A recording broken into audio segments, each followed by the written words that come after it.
संपूर्ण जून महिना उलटून चालला तरी देखील जालना जिल्ह्यात दमदार पावसाने हजेरी लावली नाही। त्यामुळे पाणी टंचाईचं संकट हे अधिकच गंभीर बनत चालल्यात असल्याचं चित्र खरं तर जालना जिल्ह्यात पाहायला मिळतंय।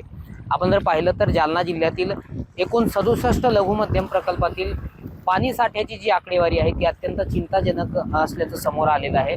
जालना जिल्ह्यातल्या 67 लघु मध्यम प्रकल्पात आता केवळ फक्त 16% पाणी साठा हा उपयुक्त असल्याची बाब जी आहे ती समोर आलेली आहे। अशाच एका मध्यम प्रकल्पावर मी सध्या उभा आहे। आपण जर पाहू शकतो की एरवी या मध्यम प्रकल्पाची पाणी पातळी इथपर्यंत असती, मात्र आता आपण जर पाहिलं तर गेल्या मे महिन्यात उन्हाचा प्रचंड तडाखा होता। त्या तडाख्यामुळे बाष्पीभवन झाल्याने ही पाणी पातळी मोठ्या प्रमाणात खालावल्याचं चित्र खरं तर आपल्याला पाहायला मिळतंय। त्यामुळे राज्य शासनाने आता अल निनोच्या पार्श्वभूमीवर पाणी साठा देखील संरक्षित करण्याचे आदेश दिलेले आहेत। त्यामुळे दर आठवड्याला पाणी साठा आणि पाण्याचा वापर या संदर्भात आकडेवारी जी आहे ती देणं बंधनकारक ठरणार आहे। आपण जर पाहू शकतो की जालना जिल्ह्यात मे महिन्यात उन्हाचा प्रचंड तडाखा होता आणि त्या तडाख्यामुळे पाण्याचं जलद गतीने बाष्पीभवन झालेलं आहे।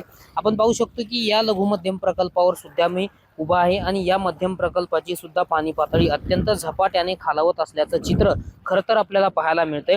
आणि हा जो उपयुक्त 16% जलसाठा आहे तो पुढील 2 महिने पिण्याच्या पाण्यासाठी पुरल असं देखील प्रशासनाकडून सांगण्यात आलेलं आहे। त्यामुळे येत्या काळात जर चांगला पाऊस झाला नाही तर हीच परिस्थिती जी आहे ती यापेक्षाही गंभीर बनणार असल्याचं चित्र खरं तर स्पष्ट झाल्याचं आपल्याला पाहायला मिळतंय। आपण पाहू शकतो की येत्या काही दिवसामध्ये जुलै महिन्याची सुरुवात होणार आहे आणि अशातच पावसाळ्यात सुद्धा या लघु मध्यम प्रकल्पाची ही जी आकडेवारी आहे ती अत्यंत चिंताजनक असल्याचं समोर आलेलं आहे। त्यामुळं एकूणच आपण पाहू शकतो की जोत्याखाली या मध्यम प्रकल्पाची पाणी पातळी आपल्याला खाली गेल्याचं पाहायला मिळतंय। आपण पाहू शकतो की हा मध्यम प्रकल्प आहे, विशाल असा मध्यम प्रकल्प आहे आणि याची पाणी पातळी सुद्धा खाली गेल्याचं चित्र खरं तर आपल्याला पाहायला मिळतंय।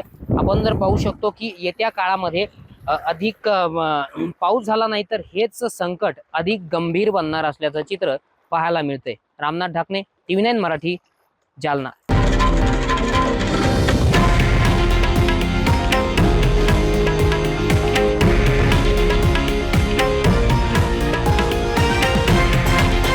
हे आहे देशातील नंबर 1 न्यूज नेटवर्क आणि आपण पाहत आहात TV9 मराठी, एकमेव।